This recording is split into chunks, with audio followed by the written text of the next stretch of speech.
Murder in the Rain, where each week Emily Rowney, Alicia Holland, and Josh McCullough tell true crime stories of the Pacific Northwest. Murder in the Rain contains graphic content. Listener discretion is advised.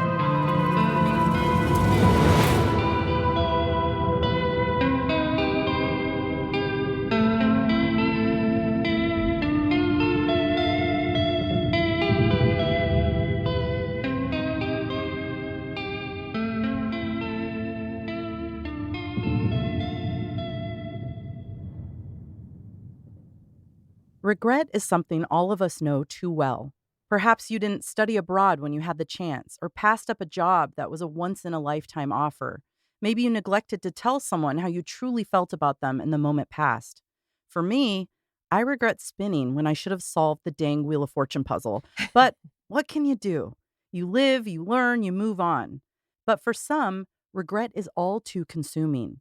The serious error that was made can never be undone, nor can it be forgotten. And perhaps a person dwells on it for days and wishes for a do-over, or more specifically, wishes for a time machine so that they can have a chance to go back and change the course of their life. In this week's episode, we discuss the discovery of a woman's body in a rural forested area in Alsea, Oregon.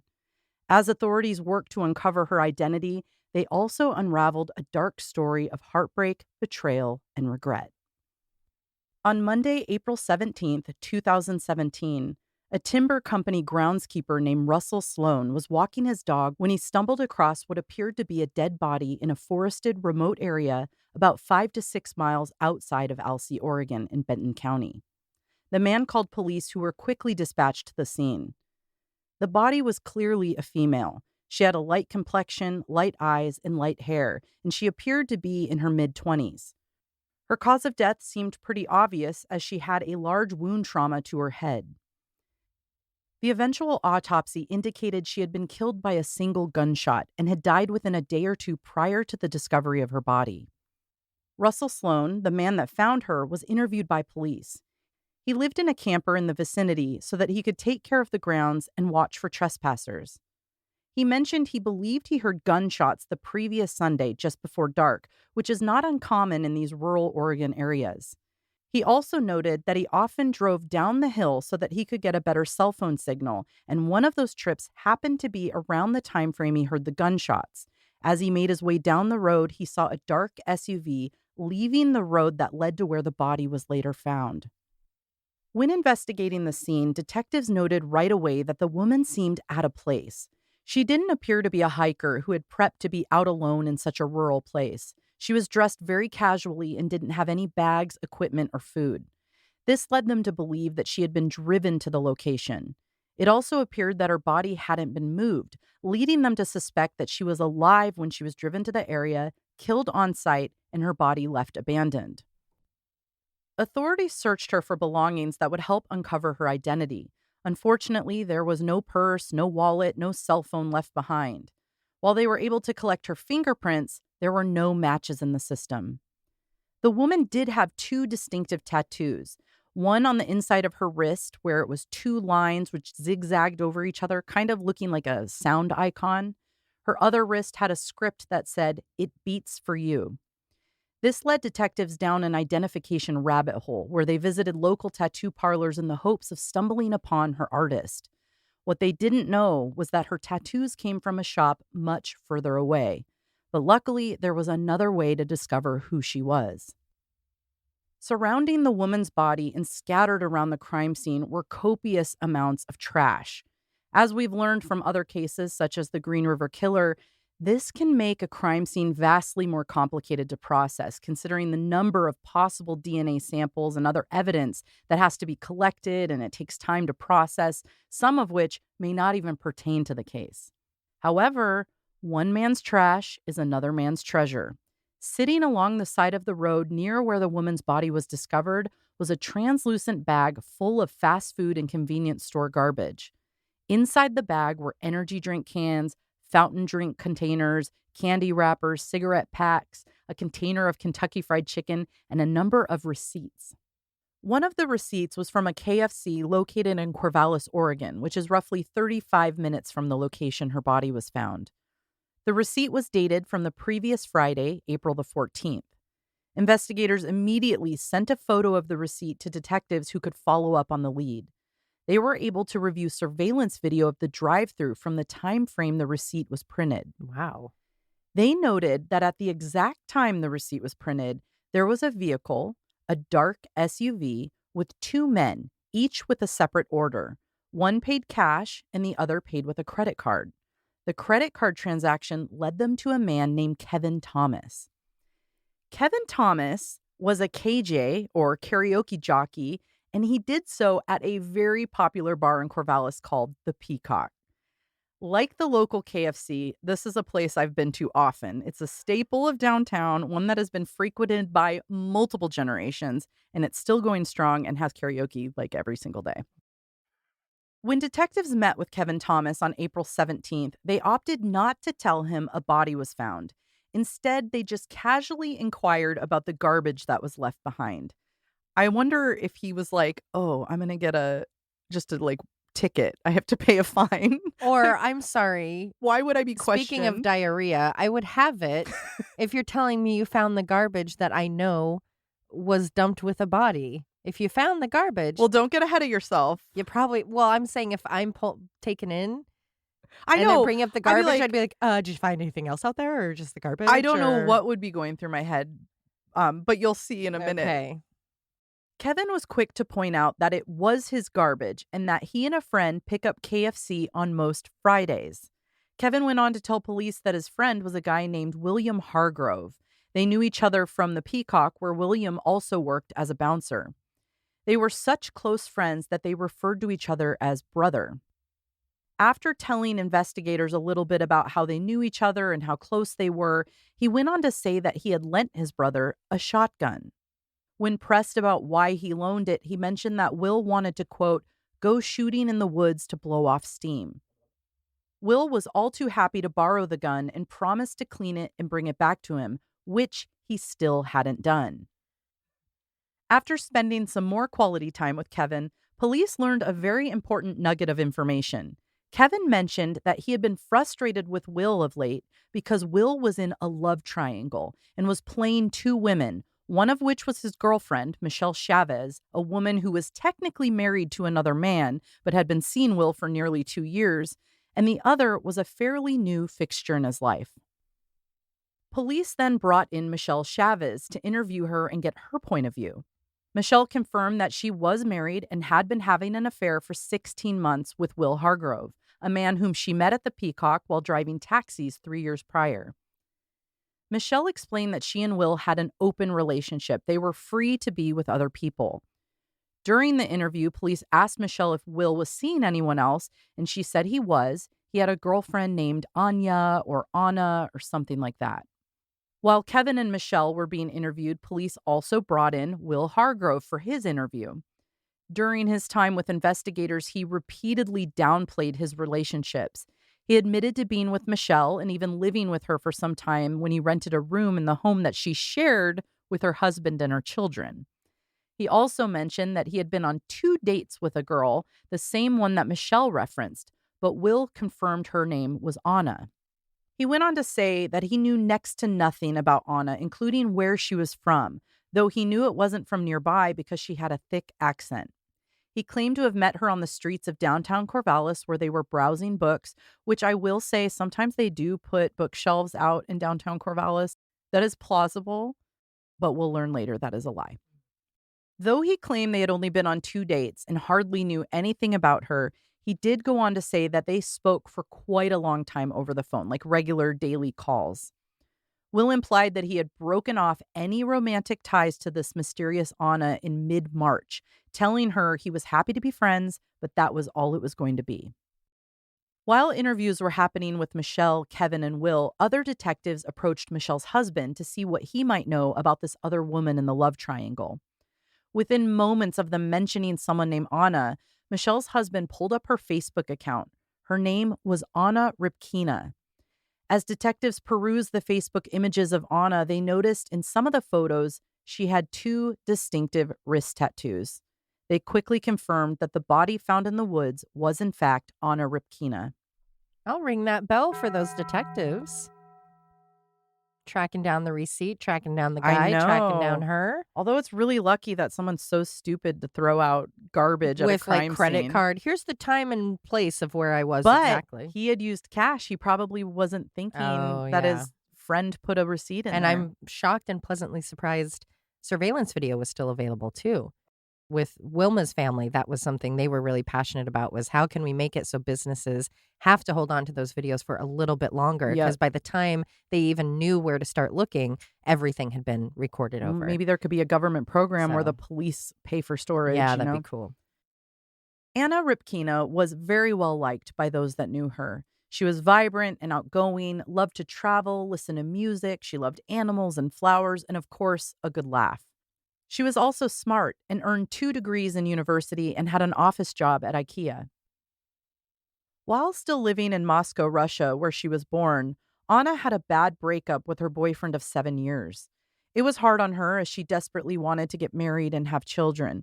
So at the age of 26, she decided to join the masses who were logging into dating sites to try to find the one. Before long, in October of 2016, she met an American named Will Hargrove, a guy who apparently loved all things Russian because this was a Russian dating site. According to Anna's mother, the pair became close quickly by video chatting nearly every single day. Within a couple of months, Anna decided to take a 10-day trip to Oregon to spend Christmas with Will. Friends and family who saw Will and Anna together described them as a couple who were very much in love and planning for a future together. He showered her with attention, sent her flowers to her home in Russia, and even told his friends that she was the love of his life. Anna's holiday trip to Oregon concluded with Will proposing and giving her an engagement ring. She proudly posted her ring on social media and made plans to come back to Oregon to live permanently with Will in March. Then they could start planning their wedding. At the time Anna visited in December, Will was renting a room for $300 from Michelle Chavez, who he was seeing on the side. Michelle described her relationship with her husband as a loveless marriage, and that's why her and Will became lovers. They were also self-described best friends. Michelle and Will had been discussing being monogamous once she left her husband, but that hadn't yet happened, so he was free to talk to other women, which he did when he found Anna online. Michelle attempted to show Will that she would follow through on leaving her husband by giving Will her wedding ring as a promise. When asked, Michelle was very open that she wasn't bothered by Will having a relationship with Anna online. But once Anna came to visit, I think that changed. Imagine the awkwardness when Anna came to visit and stayed in the house with Will. All 4 of them, they're in one place. And Anna is not aware of this other woman? I think she may have been. There were Okay. some online exchanges where they were like calling each other bitch on Facebook at one point. Okay. So I don't know to what extent. Maybe she thought it was a former girlfriend or they had a fling. Okay. I get the impression Will downplayed every relationship, so she probably only knew a fraction. Gotcha. Once Anna left and went back home to Russia and posted on her Facebook that she was engaged and showing off her beautiful ring, according to Will, hell was brought down on him because Michelle saw that Facebook post. Not only was she furious that he was engaged to another woman, the ring in the photo Mm-hmm. looked awfully familiar. Mm-hmm. It was Michelle's wedding I ring. knew that was going to happen. Just a few short months after her visit, Anna was back in Oregon permanently, but this time Michelle wasn't having it. She informed Will that he and Anna would have to move out, especially if they were getting married. But let's be clear, Michelle and Will were still intimate at this time. Will spent several weeks seeing both women, telling Anna that they would get married, all while telling Michelle that he wanted to be with her. On March 1st, 2017, Anna and Will moved into an apartment in Corvallis. They planned to marry on March 25th, just days later. Their plan was to go to the coast and get married with just an officiant, nobody else. March 25th rolled around and the pair went to the coast. Will stopped at Walmart on the way under the ruse of looking for something to buy, but he was actually on the phone with Michelle, assuring her that he planned to be back in time to see her that night. Apparently, he didn't need to spend his first night as a married man with his own wife. Gross. Unfortunately, moments after his call with Michelle, Will told Anna that the officiant couldn't make it. In fact, he took a call, with the officiant in front of her and acted disappointed that their wedding couldn't happen.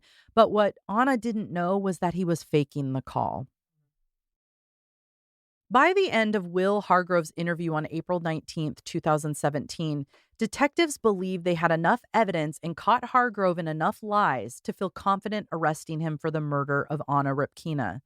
Once they did so, they began applying for and executing search warrants. After searching Hargrove's homes, the former one he shared with Michelle, and his apartment, as well as his vehicles, several key pieces of evidence were discovered, including the shotgun he borrowed from Kevin Thomas, ammunition consistent with the shotgun, as well as articles of his own clothing, which were stained with what turned out to be Anna's blood. He also had several of Anna's credit cards with his belongings. Eventually, they were even able to match his DNA with DNA from a cup that was discarded at the crime scene. Wow. Now it was up to police to put together a motive and a timeline of what happened before and after Anna's murder, and whether or not anyone else was involved. Thanks to warrants executed for electronic devices, bank accounts, and social media accounts, they discovered a lot. Let's get into it. First, Will's texts and emails confirmed that he and Anna were incredibly close. They were in a romantic relationship, just like the friends and family said.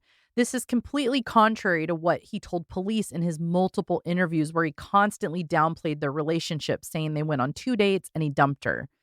It also showed that he lied about how he met her, as he had been in daily correspondence with her after meeting on the Russian dating app. While they had Will's phone, they also had access to Michelle's phone because she voluntarily turned it over for search. They were able to see that she too had an intense romantic relationship with Will.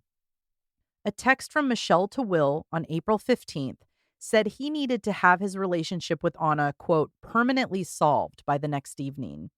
Michelle was open with police and said yes, this was an ultimatum. She expected Will to cut things off with Anna and send her back to Russia so that he could be with Michelle and Michelle alone. That ultimatum would expire on April 19th.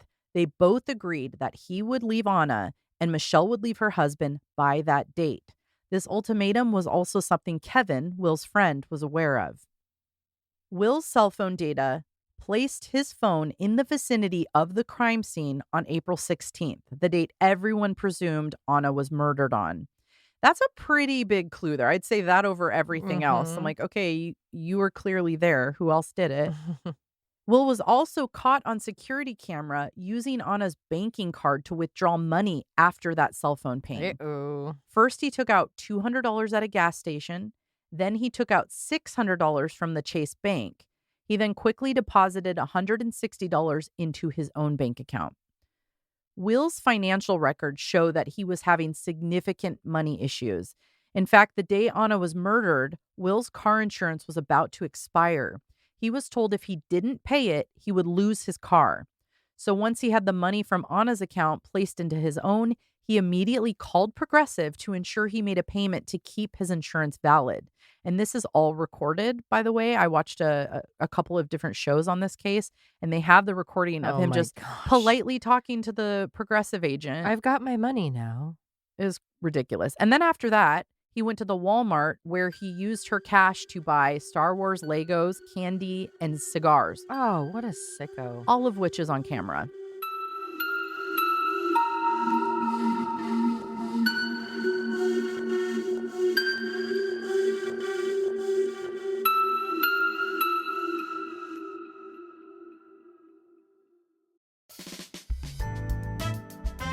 It's that time again. Get started on your resolutions with Factor, so you're ready for the new year. Factor's ready-to-eat meal delivery takes the stress out of meal planning and sets you up for success. Skip the grocery stores, prep work, and cooking fatigue. Instead, get chef-crafted, dietitian-approved meals delivered right to your door. With over 35 meals to choose from per week, including options like keto, calorie smart, vegan, and veggie. You can keep your goals on track without breaking a sweat. Factor's 2-minute meals are your secret weapon in the new year. Fuel up fast with restaurant-quality meals, all delivered right to your door. When things get hectic, Factor is flexible. Change your order up every week with plans from 4 to 18 meals per week, or pause or reschedule your deliveries anytime. Stress less over mealtimes in the new year. Factor's no prep, no mess meals free up time otherwise spent shopping, cooking, and cleaning up. No more wasting time in the kitchen. Not only does Factor offer fast, simple solutions when I'm too busy to cook, with offerings like Protein Plus and Keto, I can stay on track. This is definitely going to come in handy for my New Year goals. Factor has everything I need for a week of flavorful, nutritious meals. In addition to ready-to-eat meals, they also have cold-pressed juices, smoothies, energy bites, extra protein, veggie sides, and more to keep me energized during my very busy schedule. Head to factormeals.com/rain50 and use code RAIN50 to get 50% off. That's code RAIN50 at factormeals.com/rain50 to get 50% off.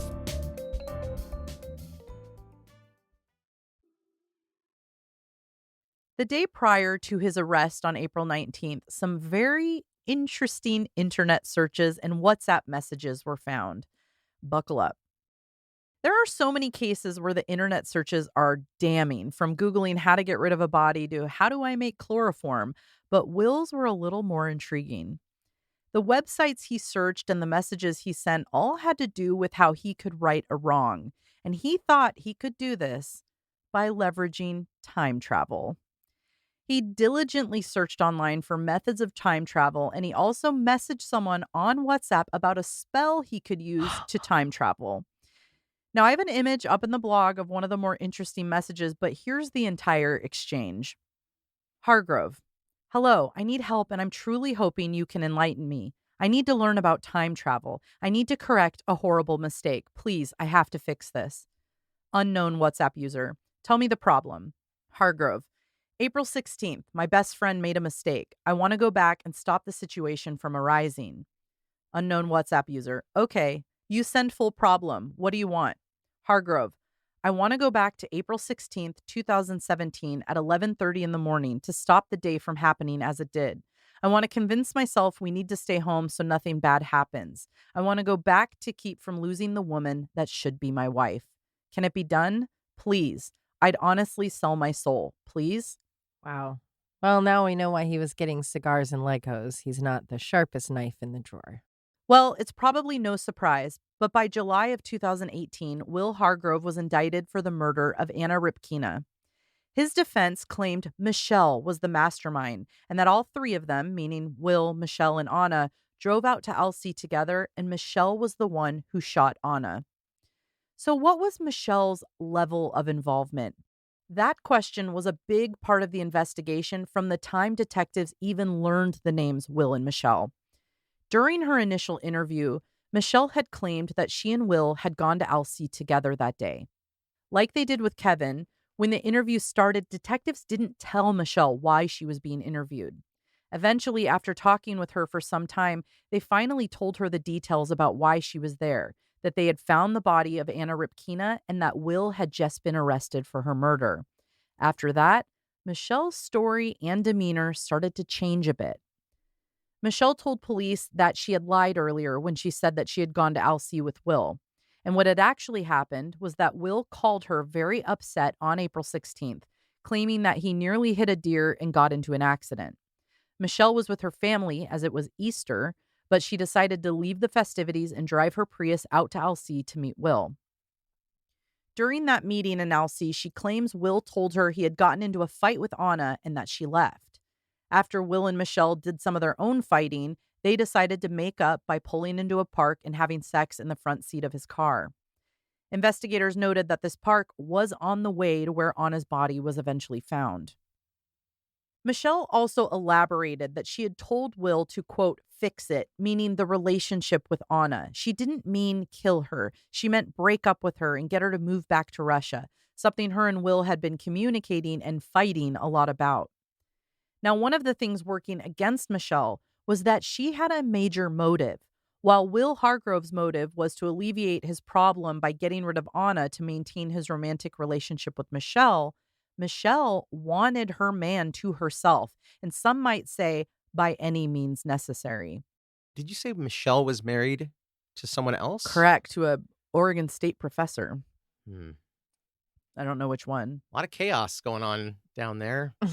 Lord, okay. I was just like, I can't keep that Corvallis straight. may look perfect, but boy, it is a heathen's den. Have you been to the Peacock? Of course I have. Oh, is that a big bar? Is that like a popular place? It is a popular place. So that's where we go. Like if we go back for Christmas, we all try to meet up at the Peacock. Is that the one we've gone to, the Mexican place? No, so it's different one. downtown. Downstairs is like the bar and the karaoke, and then upstairs is a dance club. And that's where we all went, like in college. Everyone ends the night there. It's where all the townies go. If you have, it has a lot of space. So when we have like mini reunions, we all end up there. It's just like always hopping. You're going to see someone you know when you're there. Michelle also happened to have Anna's phone in her possession, claiming that Will had given it to her after the murder. Michelle also knew the location where Anna was found, and she knew it well. She had been there before, claiming Will had taken her there. And honestly, I think that looks worse for him, especially considering this whole situation could have been turned around if Anna was the one who gave the ultimatum and not Michelle. Oh, right. So, like, him bringing two women to that same location is more of a red flag, I think, than the women actually being there. Does that make sense? Yes. Now, here's the thing. There was stronger evidence working in Michelle's favor. Firstly, her fingerprints were not on the murder weapon, nor were they found on any other evidence collected at the crime scene. However, Will's fingerprints were found on the shotgun. I mentioned earlier that Will's phone had a distinct ping from the scene on April 16th when Anna was murdered. That ping was triggered when Will called Michelle, whose phone location proved she was at her mother's house in Corvallis and not at the crime scene. This gave detectives faith that she didn't have any involvement in the physical murder. Will Hargrove's trial kicked off in October of 2019. Right away, his defense attorney, Mike Flynn, kicked off his opening argument detailing how Michelle Chavez was actually the person who killed Anna Rybkina. It was not William Hargrove. He then spent the vast majority of his cross-examination of Michelle on the stand digging into her jealousy over Anna. One of the more scandalous moments was when they revisited some of their text messages. Apparently, Michelle had told Hargrove to, quote, fix this and to, quote, get rid of her, and even went on to say, quote, if she's not gone by Thursday, she would build a snowman. When asked what the snowman comment was about, Michelle explained, in her family, there's an inside joke that if you were to kill someone, you should do it somewhere cold enough that you could hide them inside a snowman and it would never melt. Michelle reiterated that was a joke. I would never want to kill Anna. Prosecution dismissed this, saying it was Hargrove that wrote Michelle saying, quote, I will have this solved permanently. Michelle never said that. Now, in total, the defense called 6 people to take the stand the entire trial, a month-long trial. They only called 6 people. And it was clear that they were just totally focused on Michelle. She was to blame. At one point, he even implied that while Michelle Chavez was submissive in their sex life, she was the one that controlled everything else about their relationship and home life. The prosecution countered by calling several witnesses of their own to help detail that Will Hargrove was showing significant signs of guilt. And this included someone who saw him the night of the murder at the Peacock Tavern, where Hargrove broke down crying, calling himself a piece of shit and a terrible person.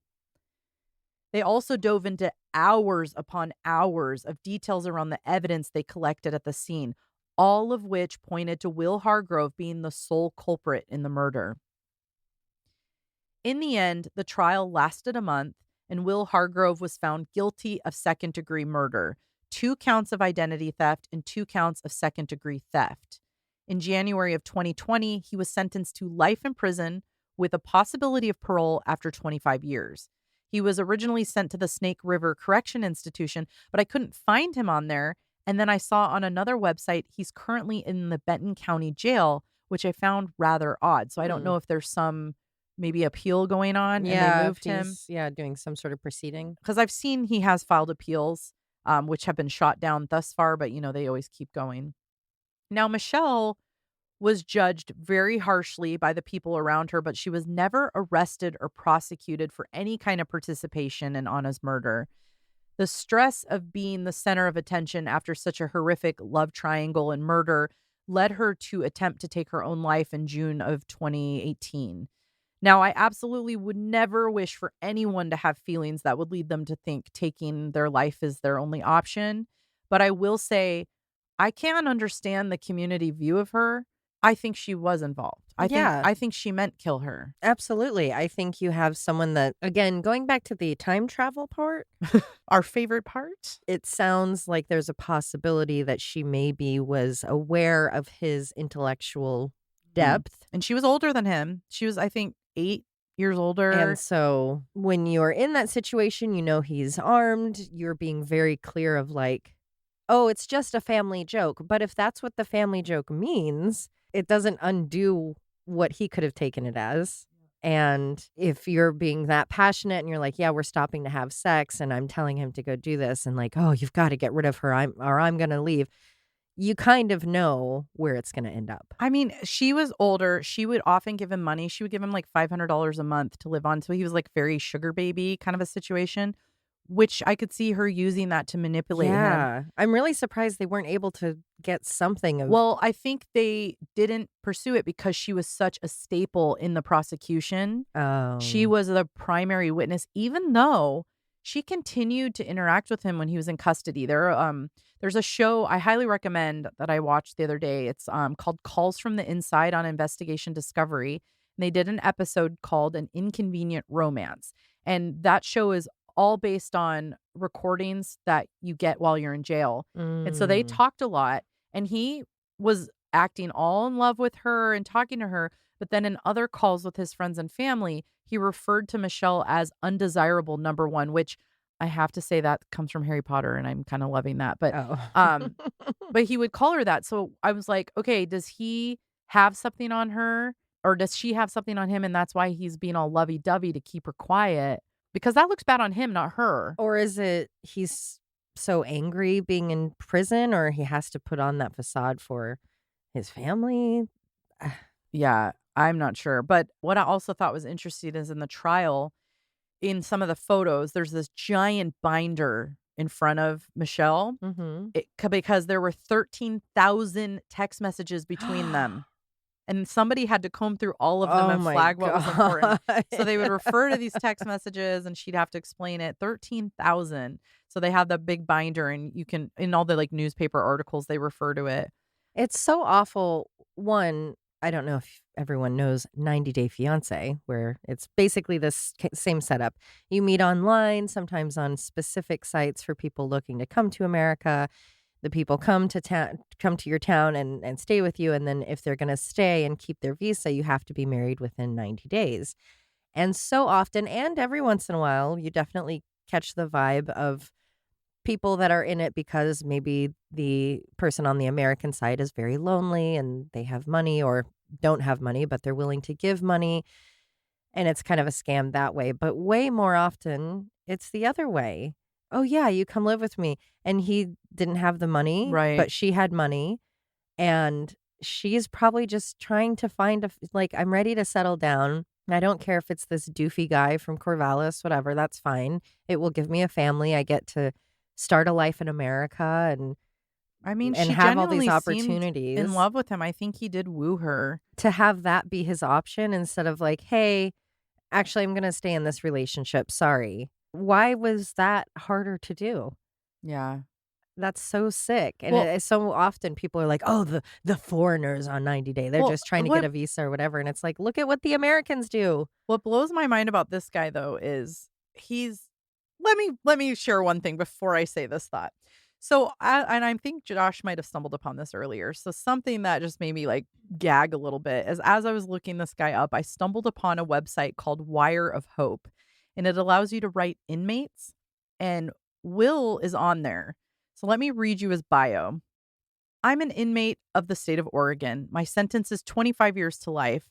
I read a lot. I'm fun to visit with. I'm looking for someone to write to who enjoys humor, who wants to communicate and actually get to know each other. Just give me a chance to get to know you and you me. Let's chat about books, movies, and life. It also comes with a description.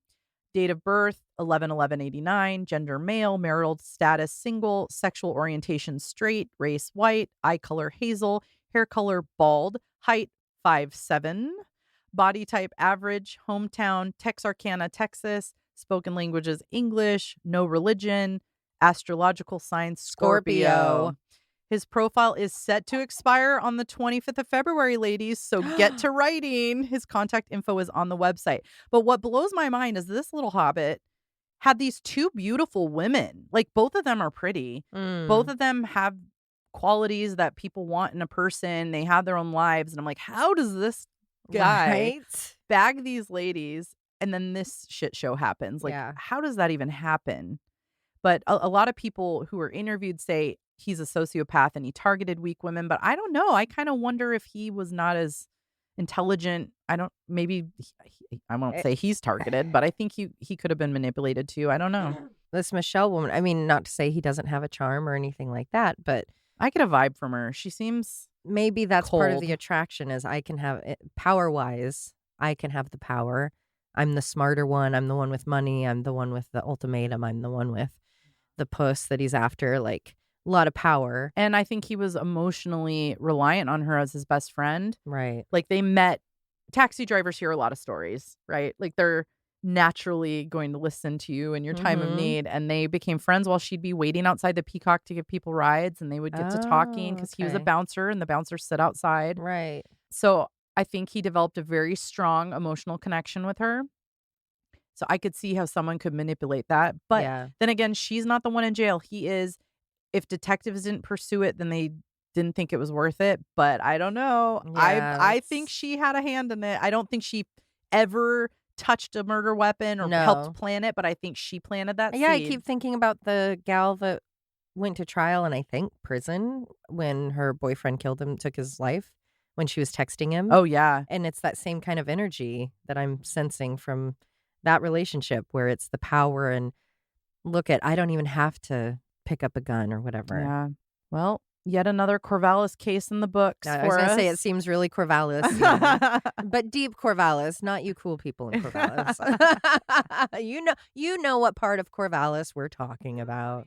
Yeah, it just really kind of sounds, not to say, oh, we've heard this story, but it just has that feeling of manipulative woman. Yeah, maybe. That wants this guy. I don't think we'll ever see her. I mean, she got harsh treatment from the community and probably still does. And he got what he deserves. I am certainly not in any capacity whatsoever he saying didn't need he was to do a victim. He didn't need to go find a girlfriend when he already had one. No. He didn't need to tell her he was going to marry her when he wanted to be with someone else. Like, I mean, what a gross person. Totally. I'm going to stop at the store so I can call my other girlfriend and then tell you the wedding's off. Like, so then her manipulation is rolling onto him and then he's manipulating Anna. Yeah. Because she's thinking, oh, yay, I get to go get married at the beach. Like, how and amazing. I think the minute he did it, he realized Anna really was the one he loved. Right. And it's just so sad. What a waste for her. Her family has to hear that their daughter's dead. And she came to America for 5 minutes and got shot in the head. And then her ashes were shipped back to her mother. Like, it's just so sad all around. Yeah, that's really a terrible waste. I would love to see a history of all the searches he did for local I time know. travel. I wish I could find that. Yeah, how he initiated it, how he got to the point of initiating a conversation. And was this after he was at the Peacock? So Josh, eBay for flux capacitor. What were you going to bring up? Was it that website? Oh, it was time travel. No, just that I saw the headline that he researched time travel. Oh, okay, yeah. And I just for me, it was like such embedded into this case, I didn't even think it was weird anymore. Oh my God, it's so But then when I got to it, I'm like, oh, okay. I've never heard of that detail in a case like this where someone tried to. That's what sold me on this case. To alter the space-time continuum. So when I first read it, I'm like, oh yeah, this would be a good short one for me because I didn't have a ton of time. And then I'm like, oh, time travel. Yeah, I got it. Yeah. I got it. Got all the time in the world. If we could just figure out how to get back. And also, too, sometimes these cases are just a blip on the news and then gone. Yep. So to be able to tell. Oh, this one? I don't even remember when it happened. Yeah, nor do I. So to be able to tell Anna's story and to say, because who knows what was said or assumed about her. And be like, no. Oh, yeah, that she was a mail order bride is what people said. And it's like, no, she wasn't. Oh, yeah, coming from money. I'm sure there were talks of that. She was just dating and he found her on there. Like, she just wanted to be a mom. Exactly. And a wife. Also, just break up. Just break up with what people. Is wrong with that? If you want to sleep with someone else, break up. Yeah, just break up. People do it all the time. Clearly, I'm living it.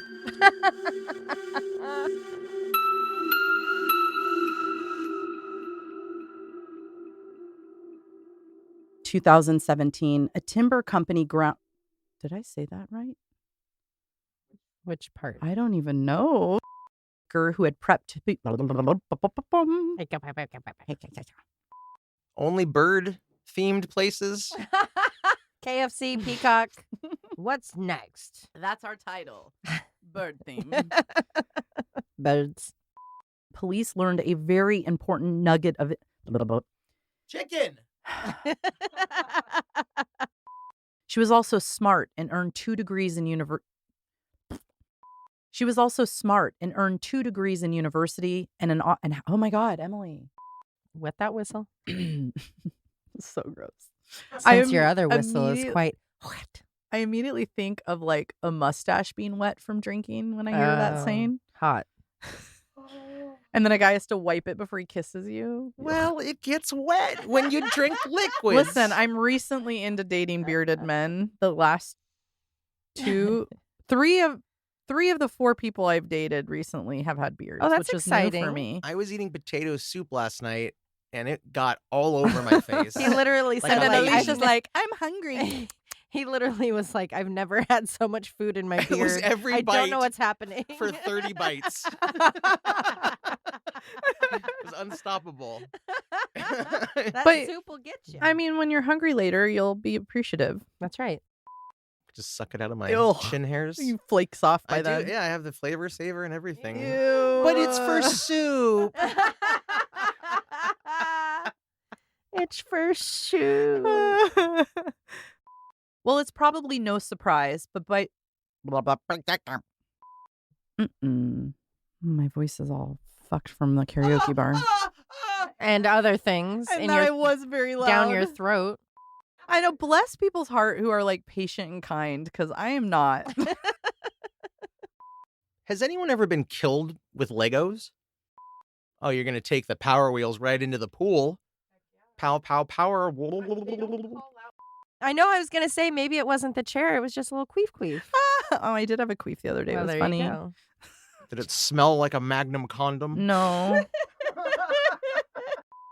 When you're sliding into home and your pants are full of foam, diarrhea. Okay. When you're in the hospital with dehydration because you had Trader Joe's orange chicken, diarrhea. When you won't refuse a load and you shit upon the road, diarrhea. You win. He opened up Google and he wrote, time travel near me? Murder in the Rain is a Cascade Media production, written, hosted, and edited by Josh McCullough, Emily Rowney, and Alicia Holland. Feel free to email us at murderintherain@gmail.com or through our website, murderintherain.com. For as little as $1 a month, you can subscribe on Patreon to get exclusive access to ad-free and older episodes. For only $5, you can access Patreon-exclusive episodes and content. For more of us, be sure to follow on all the socials, listen to Josh and Alicia on their other show, Always Be My Sisters, and follow Emily on TikTok at @M_murderintherain. And suck my balls.